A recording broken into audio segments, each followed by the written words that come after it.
and so it is. Well, good morning, everyone, and thank you for being here. And I just want to mention that some of us still have friends and family up in New York, and of course, all of the people who are there, we are one with. So we trust that everyone who is in harm's way from this storm has taken time to prepare, move themselves to a safe place if necessary, and can just enjoy the awe of the power of nature as it rolls past. So we come together this morning, and the title, as we sent out in the email, is Be Gentle with Yourself. And what I explained in the email is last week and again this week, our Zoom group is working with some ideas from Thich Nhat Hanh on mindfulness. And in this little short video, remember I mentioned it last week, this little short video on the 8 beginning exercises of mindfulness, he said something that just really struck me as just being profound. And it stayed with me all week, and it just kind of rolled over within me many different ways. And kind of is coming back out today in this talk. And what he said was, he was talking about dealing with painful emotions. He said to just simply be aware of them. And then what he said is, do not do violence, do not be violent towards our own suffering, And I thought, wow, if you look at our culture here in the U.S., in the Western world, and you look at our way of looking at things and dealing with things, it seems that we make things into a struggle. They have to be a struggle, There's a lot of drama. There's a lot of violence, and there's a lot of blame. If you watch news and the politics and even movies, there's who's responsible, who's to blame, who are we going to yell at, who are we going to assign punishment to, and all these things. And that's the way of the world. That is the way that things seem to work. But there comes a time and there comes a place where the old ways no longer work. They won't work in this new paradigm that we find ourselves in. In the New Testament, we have a couple of different passages that allude to this. One of them is you cannot put new wine into old skins. As you and I are learning, the process by which we learn as new information is coming in, we try to associate it with something we already know. Right? This is why when you're developing training courses, you always lay out the first step and then the second step, and things build on one another. If somebody tries to start in the middle, they're lost because they didn't have that first step. Each step in the training needs to build upon the other. And what happens is, as the students are being exposed to the information, they kind of go, oh, well, that's how that relates back to this, right? You might remember when we were talking about the process by which we learned the different disciplines in mathematics, We started with simple numbers, just counting. But by the way, when I went over to the local community college a few years ago, was taking some courses to get into the video program over there. And one of the courses was kind of a basic math course. And in a big section of that course, for 2 days, they talked about the importance of the concept of zero, and how zero, according to whoever wrote the textbook, zero was kind of unknown for a long time, but at some point along the time, somebody formalized the number zero, and it changed radically the way that mathematics and counting numbers was used. And then last week I just read in the on the internet where it absolutely has to be true, right? That crows understand the concept of zero, and I kind of chuckled at that. I don't know if it's true. I didn't read the article to see how they could have possibly proved that. Personally, I think we understood the concept of zero long before somebody formalized it, but here the simple crow understands the concept of zero. And we as human beings took, thousands of years to formalize it. We kind of make things a little bit more difficult than they need to be. So we start with numbers, and then we go into simple things like adding numbers, subtracting numbers, multiplying, dividing, all those kind of things. And then we work our way up into more and more complex processes in mathematics. We go into algebra, we go into geometry, we go into trigonometry, we go into calculus, and all of those things. But each one is a step function upon the other. And each time what we're doing is we are relating the new information back to something old. But what we have to consider is that there comes a time, there may come a time, and there may come a place where everything that we have known, everything that we have understood up until this moment in time no longer applies. It's just a complete paradigm shift. And in the New Testament, we're told you cannot put new wine into old skins. In another place, we're told sometimes you have to clear the house all the way down to the foundation and then start building again. You just can't keep adding on and doing patchwork to it.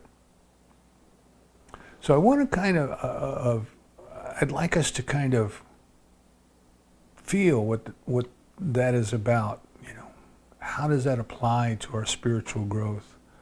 When have we tried to practice our spirituality or to take our spiritual practice to a different level, but we tried to do it using all of the old techniques, all of the things that made us successful, but no longer apply to where we are today. So here's an example of that. I've used this before. Here's an example of,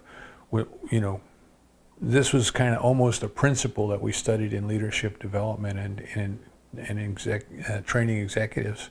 Right? Many times people get successful and they assume that they are successful because, they're just, so great. And they continue to try to use the techniques that made them successful, no matter what the situation is. Even if the situation is totally different, they try to use the same old techniques, and eventually they get to a point where those techniques fail them. Those techniques no longer work, and they don't know what to do. They don't know where to go because they had assumed all along that it was their techniques that were making them successful. And they were because they were the right techniques for that time and that place. But they were no longer successful.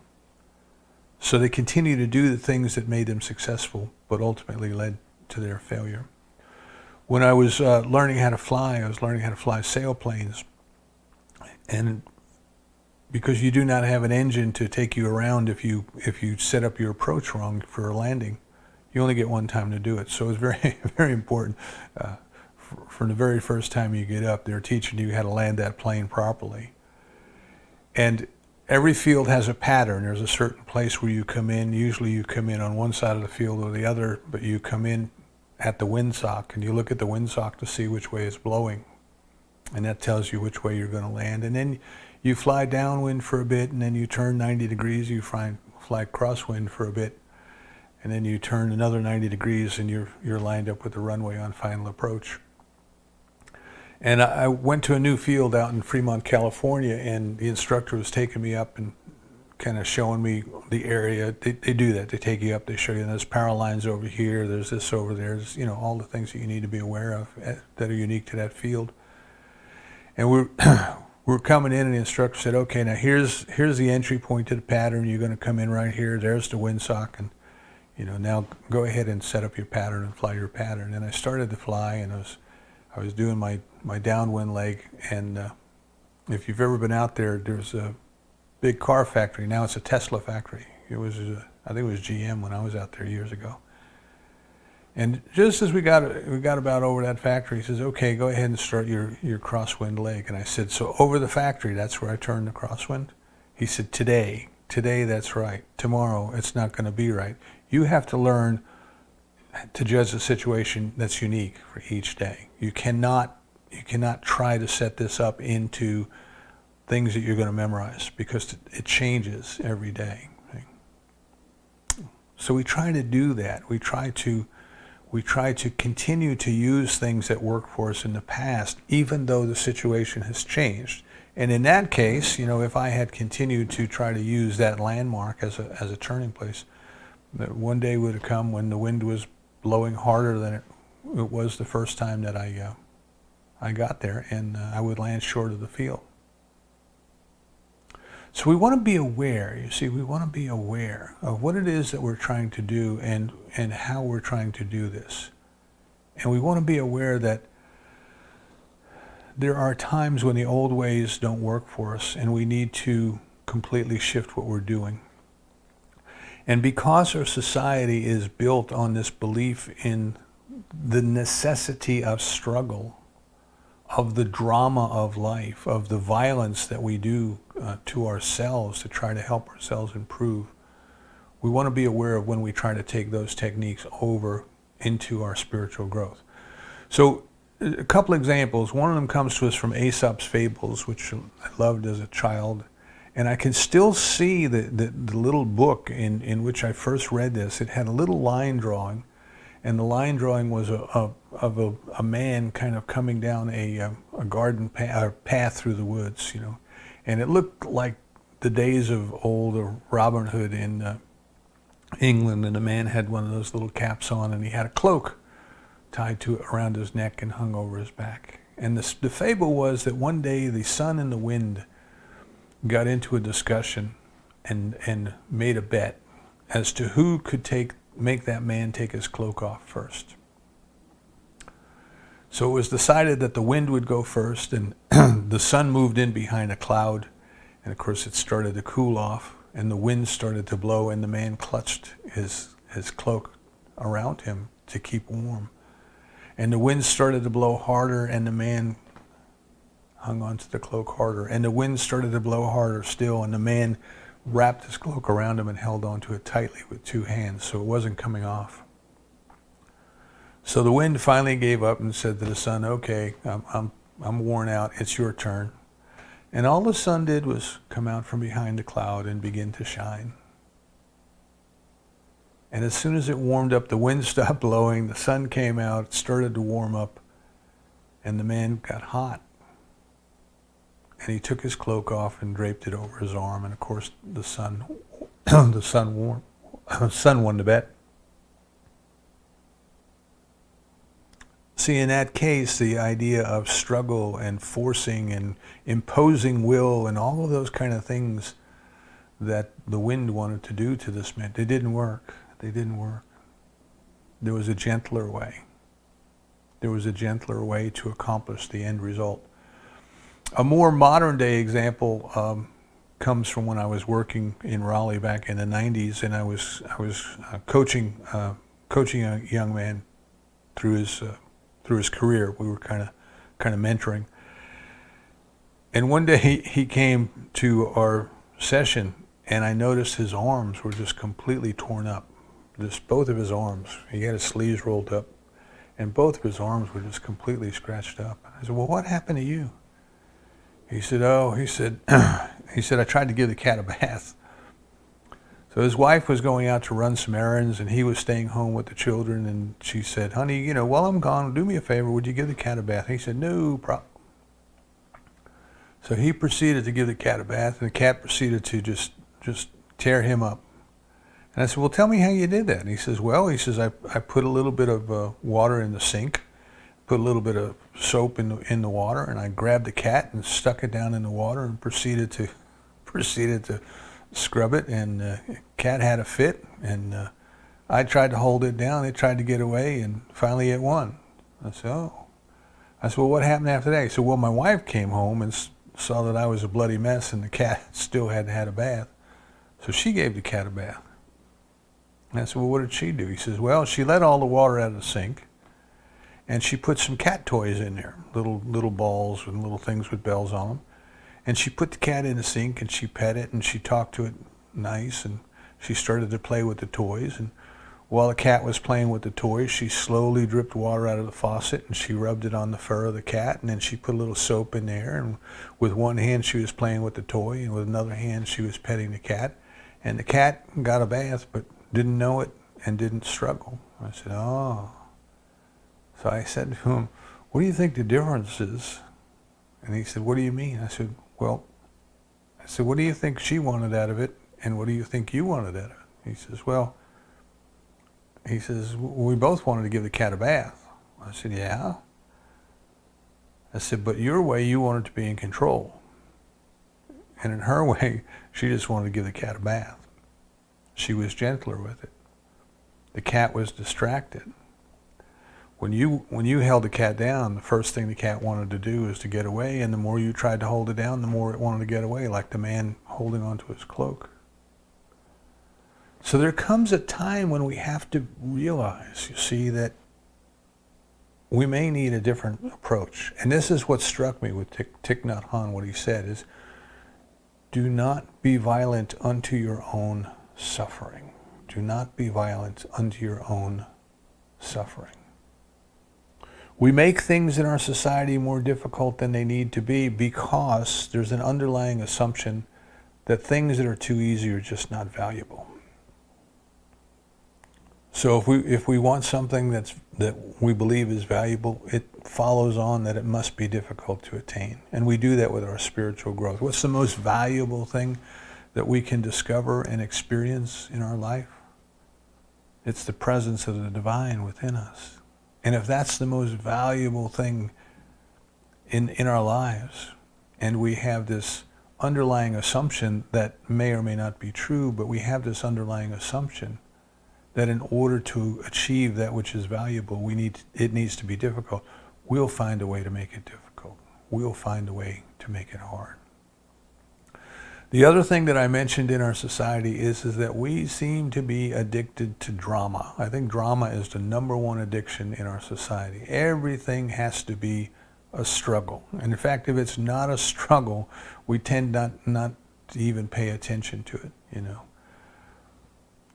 Turn on the nightly news. Where's the good news? Well, they save that for the last 3 minutes so that they can give you a feel-good before you leave, after they've told you everything that's wrong for 27 minutes, you see. I watched a program one time about news. It was a course put on by, I think it was Poynter Organization, Poynter Institute, Poynter. There's an association for journalists. And they interviewed different people in the media, and they asked them, well, you know, what's news? What makes news, you know? And they interviewed Larry King, and Larry King said, well, you know, if I came on the news tonight and I said to you that there are no schools burning in Los Angeles, and here are pictures of all of the schools that aren't burning, he says that wouldn't hold anybody's attention. That wouldn't be news.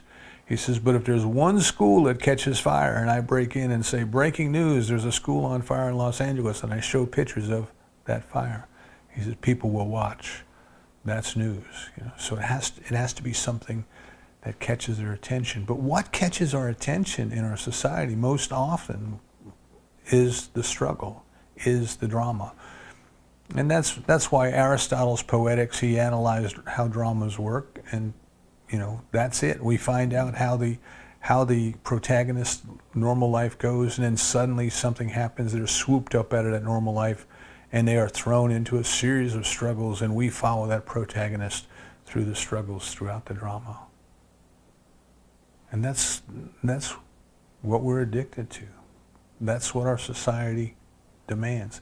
And then this idea of blame, which is if something doesn't go right, if something is not happening the way that we expect it, well then somebody must be to blame. And it's never us, it's always somebody else, right? Watch the news, watch the politicians. It's always somebody else's fault.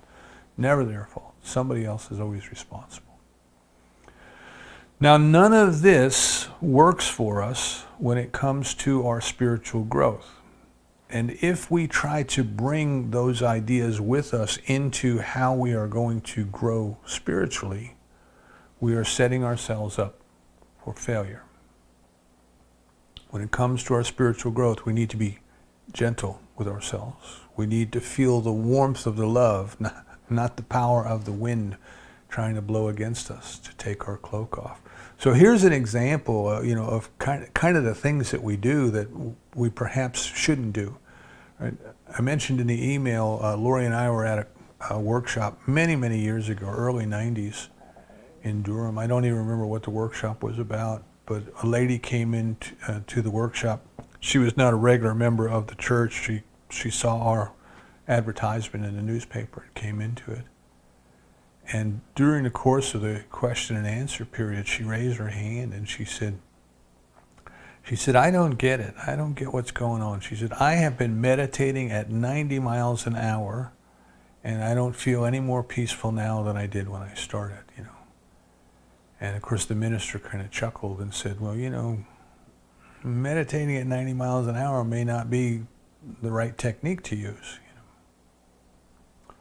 But we do that. See, we are taught to be stern with ourselves.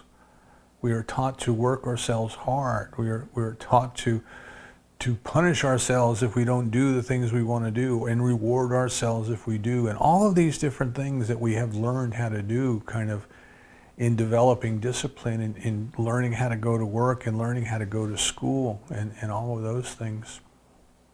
They don't work when it comes to our spiritual growth. I did some volunteer work in a prison system one time, and they had like an orientation for us, the officials, kind of give us lay of land, but basically they were trying to make us their spokespeople to go out into the community and tell them what was really going on in prison. And one of the things going on at that time was that in the public eye, in the media, in the news, people were complaining that when they drove past the prisons, the prisoners were out in the yard playing basketball or lifting weights, and in the evenings they sat around watching TV. Excuse me while I get a drink of water. And people didn't think that the state ought to be paying for this, and these folks needed to be locked up and throw away the key and all those kind of things. And what the prison official was explaining to us was a couple things. First of all, the equipment that the inmates used, the basketballs and the weights and all of those kind of things, the state didn't pay for those. They were paid for out of what was called an inmate welfare fund. There was a concession stand in the prison, and the prisoners could go there and buy potato chips and cold drinks and things like that.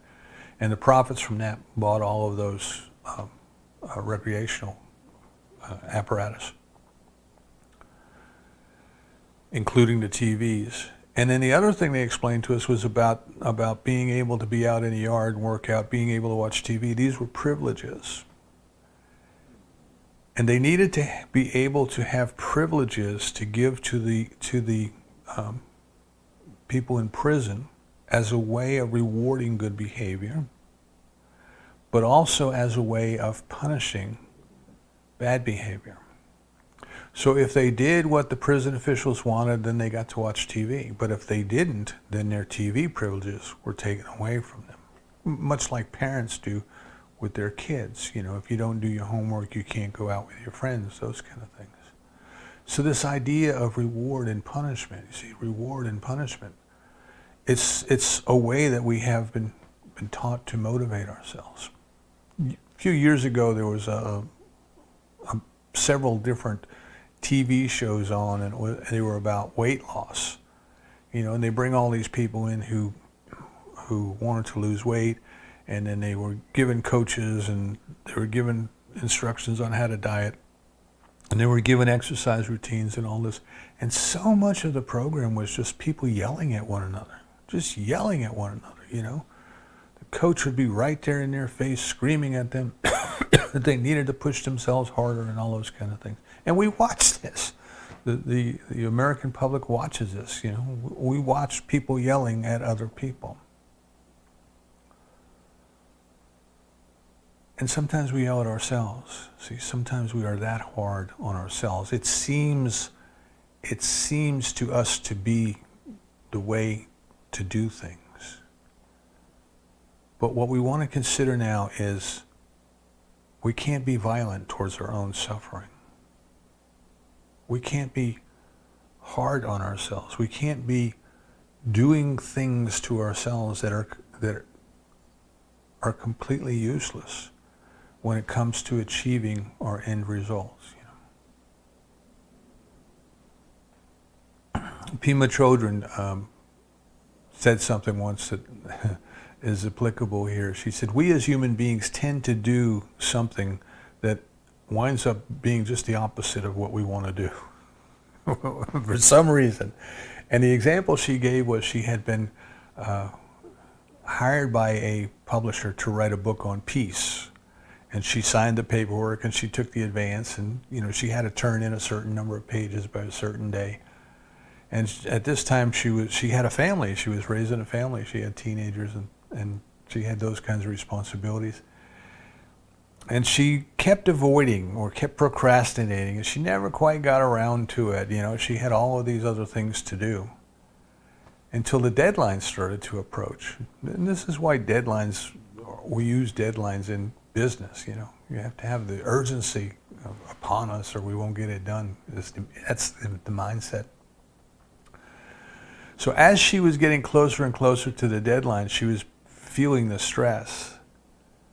And she was becoming irritable, and she was lashing out at our children, and she decided she was going to set the clock for 3 o'clock in the morning because, she couldn't get anything done because the kids were demanding all of her time. So she was going to set the clock for 3 o'clock in the morning, get up in the middle of the night when the house was peaceful, and then she would be able to write, And then she set the clock for 3 o'clock in the morning, and she'd get up, and then something else would distract her. And then finally she realized what was going on. She was trying to write a book about peace, and she was experiencing anger and anxiety, you see. And she had created those conditions herself by avoiding doing the work at the right time. So we tend to do this.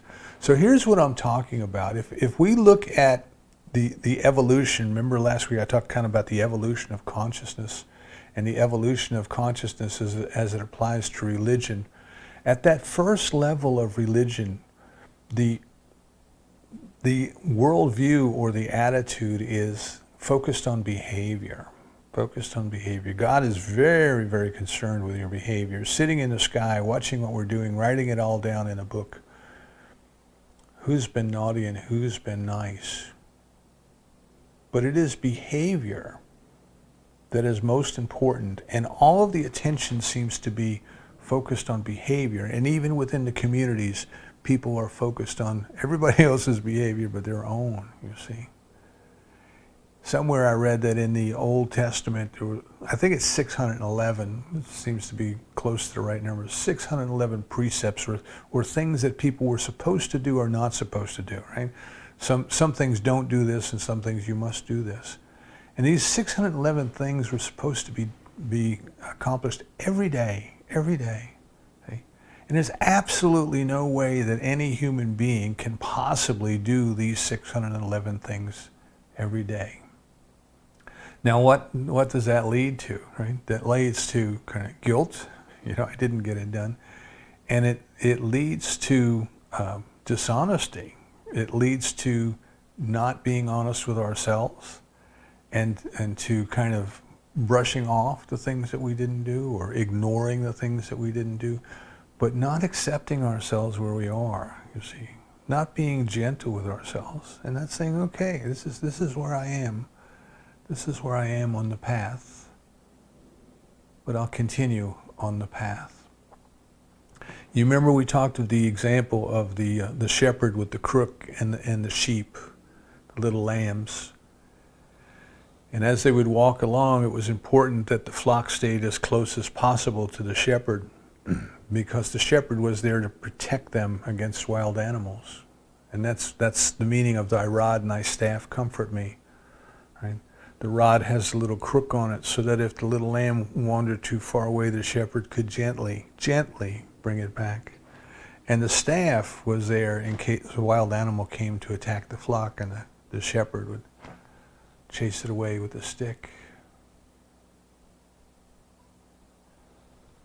We're on a path. We're on a path, a spiritual path. We have evolved from something, this principle of unity, this principle of love, this experience of oneness, this thing we call God. We find ourselves in the experience here of multiplicity, of separateness, of apartness. But we are evolving back to that experience of oneness in our own unique way. And we want to keep that in mind, that sometimes we may get off the path a little bit. Sometimes we may not have the experience that we want to have. And instead of pretending, no, I wasn't angry. I wasn't angry. Yes, I was angry. Don't do violence to ourselves. Don't try to pretend it didn't happen. Don't try to get angry with ourselves for being angry. Yes, it happened. Just be aware is what Thich Nhat Hanh is telling us. Just be aware.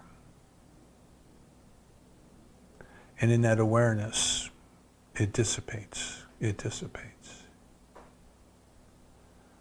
So we are evolving from love, and we are evolving back towards love. We are evolving from the experience of unity. We are in the experience of multiplicity, and we are evolving back to the experience of love. And this is why we are told, right, that love is the ultimate commandment. Right? Augustine said this in his Confessions. Finally, we have one commandment. Love and do what you will. Love and do what you will. So we don't have to force ourselves to do our spiritual practice and our spiritual discipline, but we should love it. See, we should love doing it. And like the wind blowing hard and the sun shining gently, we don't have to meditate at 90 miles an hour, but we can enjoy sitting in the presence, sitting in the peace. We can enjoy the beauty of nature, the sunshine, as I said in the beginning, even the hurricanes, perfectly organized, symmetrical. We lived at the beach for many, many years and have been through many, many hurricanes. And I recalled one time this morning where the center passed right over us. We were down at Carolina Beach at the time. And for hours the storm was coming at us. I get a kick out of the forecasters, the weather people who say it just made landfall. No, we were getting beat up for several hours. But the wind was blowing, and for some reason the power stayed on. The wind was blowing, and it was raining, and the tide was coming up in the yard, and all of these things. What a magnificent display of the power of nature. And then suddenly the eye of the storm was right upon us. And all of the neighbors came out of the houses. They all kind of went out into the street, and they started talking to one another, and I don't know what they were talking about. And then the wind started to pick up, and everyone back in their house, and for the next few hours the back half of the storm passed over us. It was awesome. It was just awesome to watch, We were in no danger. We didn't feel any danger. People had been given plenty of time to evacuate who wanted to evacuate. But what a magnificent display of the power of nature. Perfect as it is. Perfect as it is.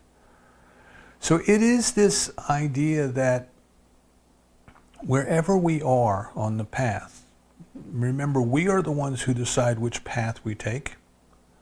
We are the shepherd who brings us back when we wander a little bit off the path, when we get distracted.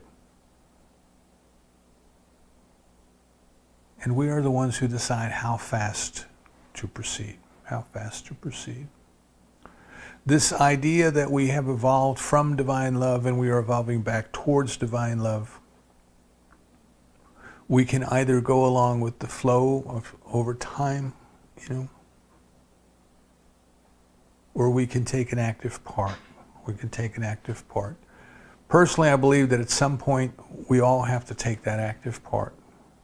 You know, everybody is waiting for the big aha when the entire society wakes up. So if we look at our spiritual practice, it doesn't have to be hard. See, it's valuable, but it does not have to be hard. Remember the story we're given of the person who dropped a valuable jewel in the pond, and they put their hand in the water and they're shaking their hand all around, poking around, trying to find this jewel, and stirring up the ripples, which are scattering the light. They're stirring up the mud. And what they need to do is just relax. Just be gentle. And as everything calms down, they see the jewel. The gifts have been given. The prize is within us. The presence is within us. And if we find ourselves struggling to try to find the peace that is within us, it is an opportunity to just be aware, to be aware that we are doing violence to ourselves. And we cannot struggle to obtain peace. But the peace is already there. And we can relax into that experience. Into that experience. I talk about our addiction to drama, and the Pema Chodron story is a perfect example of it. You know, we make things into drama that don't need to be into drama. So if we find ourselves engaged in drama, you know, of what we are doing for our growth. Oh, you know, I wanted to go on this retreat, or I wanted to take this class, or I wanted to do this, or I wanted to do that, and I didn't do it. All these different things that I've seen people do. Take a deep breath. Relax. Get your shepherd's crook out. Bring yourself back. If your spiritual life involves drama, take another look at it. Take another look at it. And this idea then that in our society we tend to look outside of ourselves and blame others. See? In spiritual growth, that is a recipe for disaster, because nobody can do it for us except ourselves. We are the only ones who can do it. In the New Testament, we're given the verse, you know, to take care of the splinter, to take care of the plank in your own eye, and stop worrying about the splinter in your brother's eye. Right? This is the religious mindset towards behavior. Right? So much of what we see is people looking at other people's behavior and judging it. Oh, they shouldn't do that. That's wrong. You know. Meanwhile, they completely ignore or excuse their own behavior. But if we're focused on behavior and not focused on the experience of the presence of the divine, we have distracted ourselves. We have allowed ourselves to be stuck into that judgment and into the blame of others. One of the things that we had to actually practice teaching people when we were trying to teach critical thinking in the business world and get people to think in a different way, you see, because they had arrived at whatever situation they were in, and they were certain that whatever they did in the past was what made them successful. And when the business situation, when the marketing environment changed, they needed to be able to see things differently. And we had to teach them just suspend judgment. Just suspend judgment. So many times people were listening to something, but they weren't listening. They were judging, and they were thinking about, well, here's what's wrong with what they just said, and here's what I'm going to say when I get my chance to speak, you know, and here's this and here's that, and they're not listening. They're not listening. And what we had to do is teach them, just suspend judgment. Just be aware. Just suspend judgment. Don't label it right. Don't label it wrong.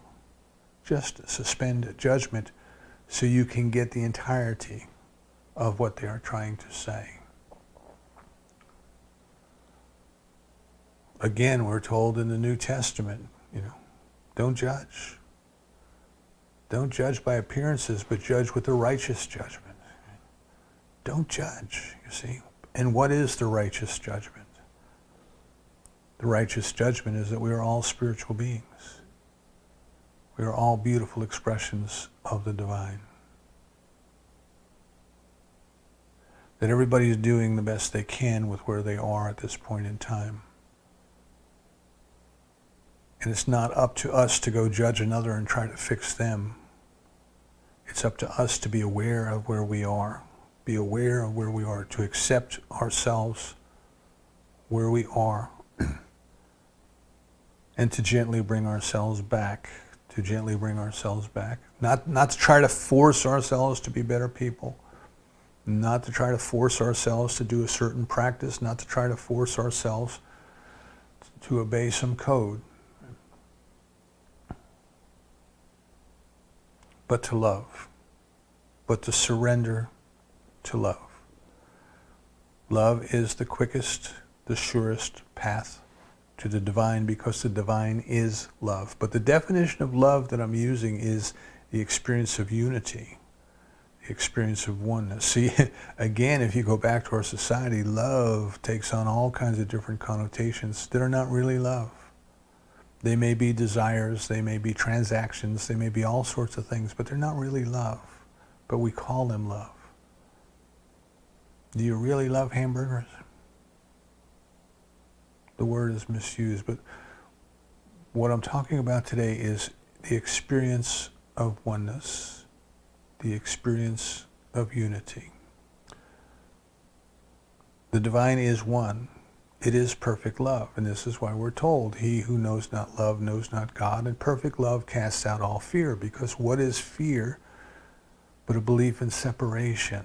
See, we're not afraid so much of ourselves as we are of others. But if we knew that they were one and we were one, we would not be afraid of them. So what I'm trying to get to here is we need to take some time. We need discipline. We need to do the things that we ought to do, all of that. But we don't need to be hard on ourselves about it.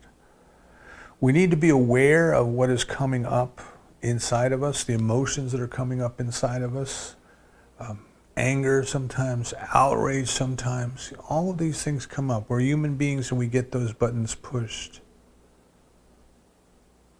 But we don't have to pretend that they're not there, and we don't have to act out on them, you know. We can be aware of that they are there. And in that awareness of the fact that they are there, they can show us a part of us that believes in separation. That is a part that is not love. And this is why in some of the Eastern teachings, the students are taught, if somebody makes you angry, you should bless them because they have given you a great lesson. I can be aware. I don't have to be violent to myself and say, you shouldn't be angry. That's not what a spiritual person would do. But you could be love. You can recognize that you would not be angry if you were not afraid. This is such an important lesson. When somebody comes at you and they are angry, our normal response is to come back at them in anger. And now you have anger, angry at anger. You will not find peace in that situation. But why are we angry? Well, we're angry because we're afraid. We're afraid that they might do us harm. Anger is a response to that fear. Gets us ready to defend and all those kind of things. But if you recognize when somebody comes at you out of anger that they are coming at you out of fear, see, there's a totally different response that we have. Instead of being angry, we recognize that there is fear. We can even feel compassion. We know what it's like to be afraid. We can imagine what this person might be going through in their fear. And rather than stoking that fear, we can remain calm. we can remain calm. And fear is from separation, an idea of separation. And we can recognize when we are afraid that there is something that can be healed, if you want to call it healing, by removing, dissolving the separation. So sometimes we think we have to do this, we have to do that, we have to do all of the other things. We have to do this, we have to make ourselves do this, we have to read a certain number of pages a day, we have to spend a certain number of minutes a day in meditation, we have to do this, we have to do that. And we make that which should be as natural as love, we make it a task. We make it a task. We get hard on ourselves. What I invite you to consider for this week is maybe a different approach to spiritual practice. I'm not saying don't meditate. I'm not saying don't do your treatment. I'm not saying don't read. I'm just saying invite yourself to be aware of if you've made it a struggle. And if so, be gentle with yourself. What is it that we are really trying to do, if we are trying to do anything? Or what is it we are really trying to be, if we are trying to be anything? Well, what has happened to us is that we come from the experience of oneness into the experience of multiplicity, and we are working our way back as unique individuals into that experience of unity.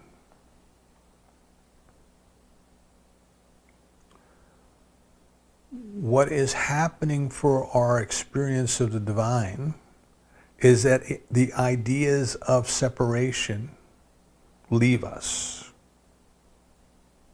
Now we can't go in there and fight against them because we are fighting against ourselves and we are fighting from an idea of separation. But we can allow them to dissolve because what truly changes consciousness is the experience of the presence of God.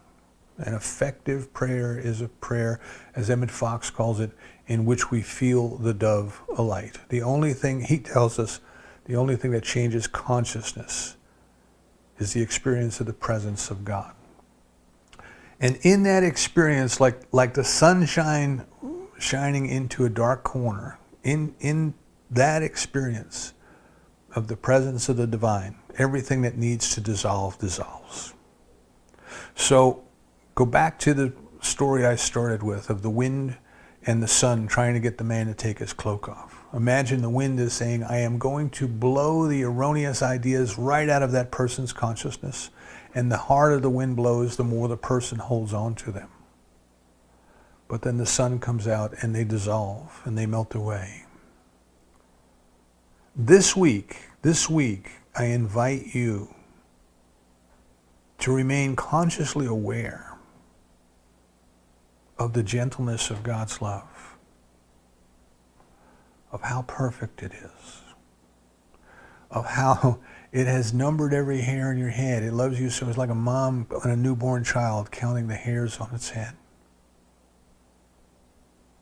Nearer than your hands and feet, closer than your breath. This incredible love is already here and already now. And if we struggle towards it, we are pushing it away because we believe that it is far away and we need to struggle for it. We just want to relax, to be gentle with ourselves, to sit in the presence, to feel the miracle in the breath, in the bowl of breakfast,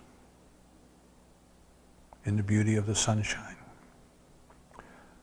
But most of all, in the beauty of nature, in the beauty of yourself. Love is the way, but we cannot love others until we love ourselves. And you will not love yourself if you are struggling with yourself. Love yourself as you are. Love yourself where you are. Put your intention on the experience of the presence of the divine. And let inspiration guide you along the way. You are God's beautiful expression of love. Believe it, realize it, live it, and so